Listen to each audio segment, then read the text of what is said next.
The #1, numero uno Black Cats fan is back. That's right, guys, True Mackem, and it's time for another Barclays Premier League preview. And you know, it doesn't really get any tougher, does it, to be honest with you?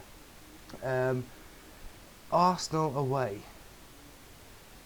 That being said, we did manage to somehow, with the rabble of shite we had last season, managed to scrounge a draw, and that kept us up really at the end of last season. So yeah, going at this one, this is a bit of an old one because we've got no Jeff Stats at the minute.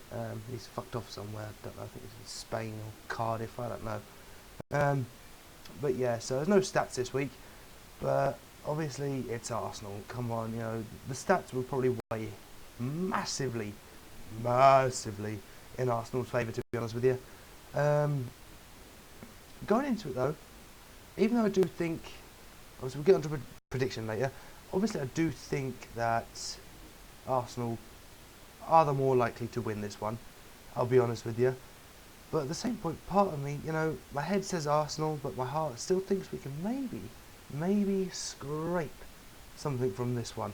So it's going to be interesting to watch as well, because Big Sam's going to be tweaking the setup, so he says. And obviously Arsenal, well, Jesus Christ. I tell you what, you think that looks a little bad. You know, that right there. You think that looks bad. Arsenal are worse. Injury hit team. No.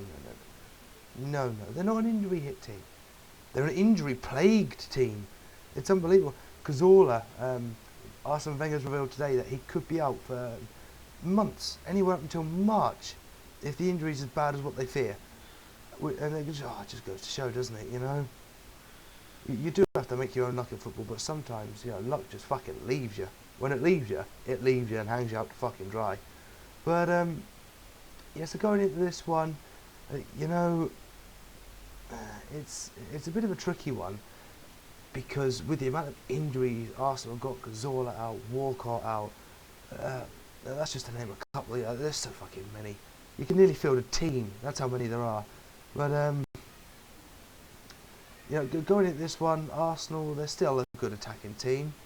They're still scoring goals, as are Sunderland though. You know, let's not forget. You know, Arsenal are going into this on the back of a draw against Norwich, I believe it was, and Sunderland are going into this on the back of not only their second win in a row, but their second clean sheet in a row as well.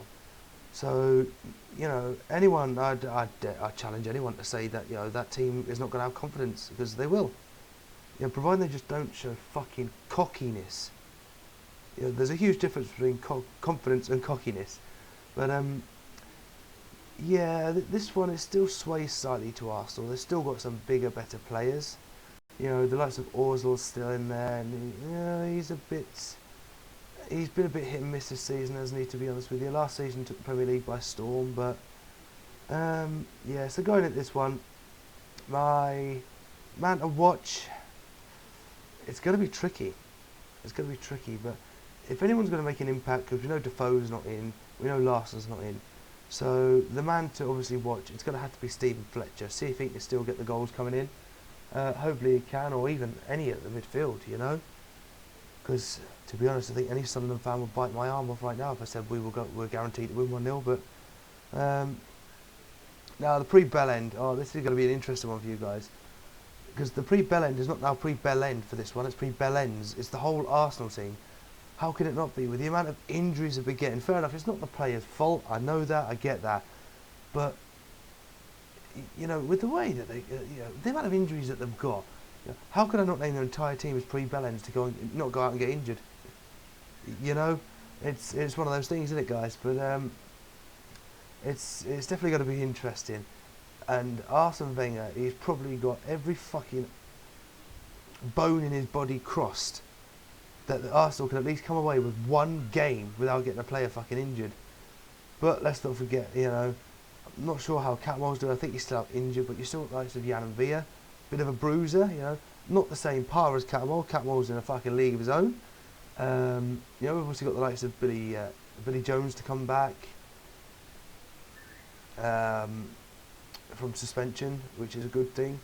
But it's going to be an interesting one. So my prediction, it's tough because you've got Paul Merson saying 2-0, which I agree with. You've got the True Geordies come up with this video saying 2-1 to Arsenal, but I also find myself agreeing with that. So I'm going to have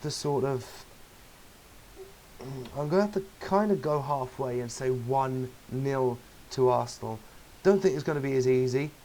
I don't think it's going to be a good clean game. It's going to be scruffy as hell, to be honest with you. That's for sure.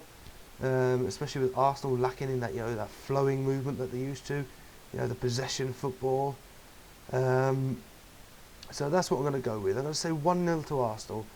Ideally, my heart is on a draw. Fucking Jesus Christ, would I take the draw? If you told me this time that Sunderland were guaranteed to draw to Arsenal, fuck me, I'd bite your whole arm off. I really would. So that's it, guys. That's what I think is going to happen. Let me know what you think in the comments below. If you haven't subscribed, hit that button now. And well, you know the score by now. Well, we don't know the score yet, but you know the score by now. I will see you all for the final whistle. Take it easy.